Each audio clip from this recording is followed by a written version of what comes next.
Hi friends, నా పేరు తేజ. ఇది మా అమ్మమ్మల ఊరండి.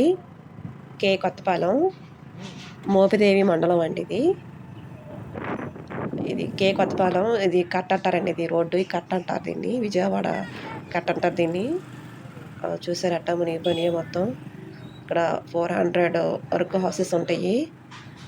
డాబాలు అయితే అసలు పూరు కూడా కనిపించట్లేదు. డాబాలు అయితే కనిపిస్తున్నాయి. కొంచెం రేకుల షెడ్డు డాబాలు కనిపిస్తున్నాయి. కొంచెం రోడ్డు పక్కన కొంచెం ఎత్తుగా ఉంటుంది కాబట్టి అవి కొంచెం కనిపిస్తున్నాయి. మిగతా హౌసెస్ అయితే శాంతం మునిగిపోయినాయండి. వాటర్ అనేవి నైట్ పూట వచ్చింది కాబట్టి చాలా హడావేడిగా జనాలు పైకి వచ్చేసారు. చూసారు కదా, పైనే ఉన్నారు. ఇక్కడే ఉంటాం, ఇక్కడే తింటామండి.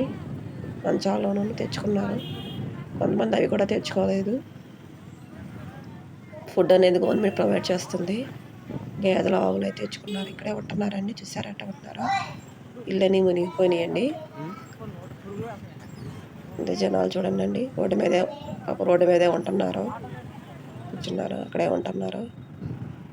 ఇళ్ళని మునిగిపోయినాయి. రోడ్డు పక్కన కొంచెం ఇవి కనిపిస్తున్నాయి మనకి. అసలు బ్యాక్ అయితే అసలు హౌసెస్ లేనట్టుగా ఉన్నాయి. అంత బాగా వాటర్ వచ్చేసేసింది. ఇటు సైడ్ అసలు కనిపించట్లేదు. ఇటు సైడ్ కూడా హౌసెస్ ఉన్నాయండి. అసలు కనిపించట్లేదు. చూడండి అండి, ఏదో ఇక్కడ రేకు చెట్టు ఏదో కొంచెం ఏదో మెరుస్తుంది అంతే. ఏమీ లేవు ఇక్కడ. ఇట్లా హౌసెస్ ఏం కనిపించట్లేదు. ఎన్ని హౌసెస్ ఉన్నాయండి, 400 వరకు ఉంటాయి హౌసెస్. అంతా మునిగిపోయింది. జనాలు పైన ఉంటున్నారండి. చూసారా, అసలు ఏమీ కనిపించట్లేదు హౌసులు. ఎంతవరకు మునిగిపోయిందో రోడ్డు. అసలు అది రోడ్డు లెవెల్ కట్ అంటే చాలా ఎత్తుగా ఉంటుంది. అది దాని లెవెల్కి వచ్చేసింది. అది చూడండి సమానంగా, దాని సమానంగా